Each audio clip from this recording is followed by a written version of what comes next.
نودو نصلی علی رسول الکریم اما بعد اعوذ باللہ من الشیطان الرجیم بسم اللہ الرحمن الرحیم ذالک بأن اللہ هو الحق وانہ یحیی الموتى وانہ علی کل شیء قدیر وان الساعة آتیات لا ریب فیہا وان اللہ یبعث من فی القبور ومن الناس من يجادل في الله بغير علم ولا هدى ولا كتاب منير ثانيا إطفه ليضل عن سبيل الله له في الدنيا خزي ونذيقه يوم القيامة عذاب الحريق ذلك بما قدمت يداك وأن الله ليس بظلام للعبید۔ ابھی آپ نے سورہ حج کی آیت 6 سے 10 کی تلاوت سماعت فرمائی۔ ان آیتوں کا ترجمہ اور تفسیر اس طرح ہے: ذالک بأن اللہ هو الحق وانہ یحیی الموتى وانہ علی کل شیء قدیر۔ آیت 6: وان الساعة آتیۃ لا ریب فیہا وان اللہ یبعث من فی القبور۔ آیت 7۔ ترجمہ: یہ اس واسطے کہ اللہ ہی سچا ہے، وہی مردے زندہ کرتا ہے اور وہی ہر چیز پر قادر ہے، اور قیامت آنے والی ہے جس میں کوئی شک نہیں، اور بلا شبہ اللہ قبر والوں کو زندہ کر کے اٹھائے گا۔ یہ تھا ترجمہ سورہ حج کی آیت 6 اور 7 کا۔ تفسیر: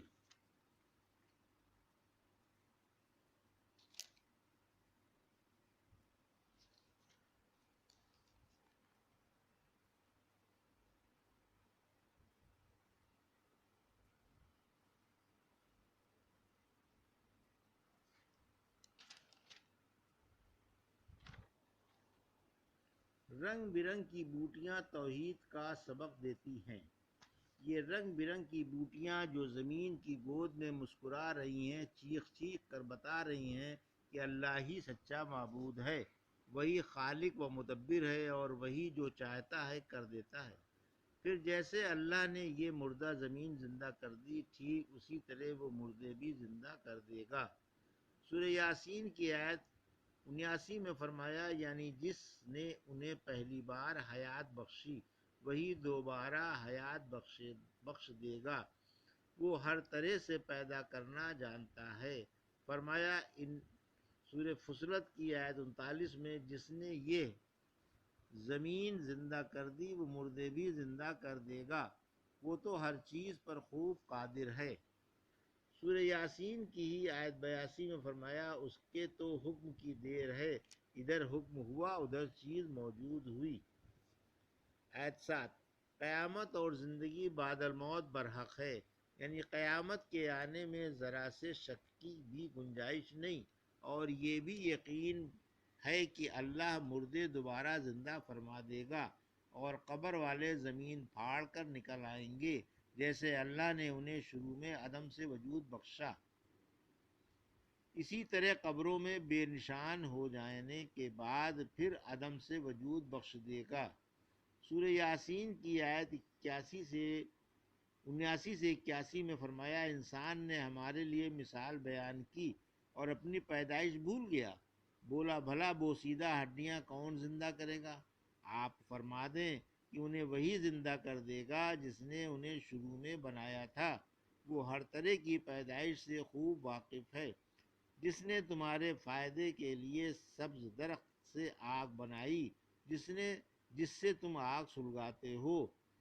ایک روایت میں ہے کہ معاذ بن جبل نے فرمایا، جس کا یہ عقیدہ ہو کہ اللہ ہی سچا اور برحق ہے اور قیامت یقیناً آئے گی، اس کے آنے میں کوئی شک نہیں، اور زندگی بعد الموت واقعی ہے، وہ قطعی جنتی ہے۔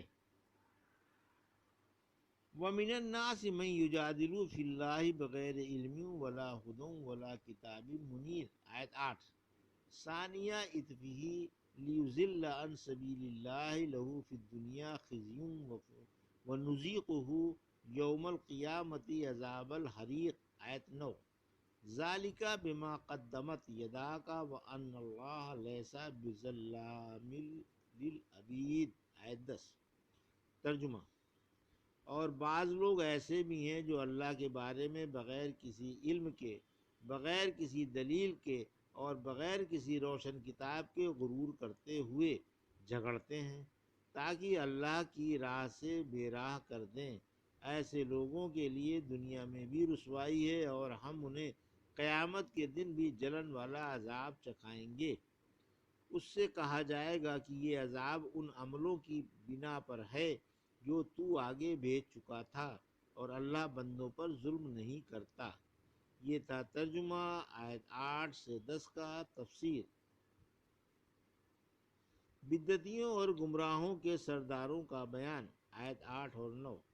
اوپر ایک آیت میں جاہل اور گمراہ مقلدوں کا بیان تھا، یہاں مشرکوں اور بدعتیوں کے سرداروں اور گمراہوں کے لیڈروں کا بیان ہے کہ یہ لوگ اللہ کے بارے میں اور اس کے دین کے بارے میں کٹ حجتی کیا کرتے ہیں، نہ تو ان کے پاس عقل سلیم اور طبع مستقیم ہے، نہ کوئی معقول دلیل ہے اور نہ کسی آسمانی کتاب کا حوالہ، محض اپنی رائے سے جھگڑتے ہیں، جس سے یہ غرض ہوتی ہے کہ حق کی آواز پر نہ خود لبیک کہیں اور نہ کسی کو اس کی طرف رخ کرنے دیں۔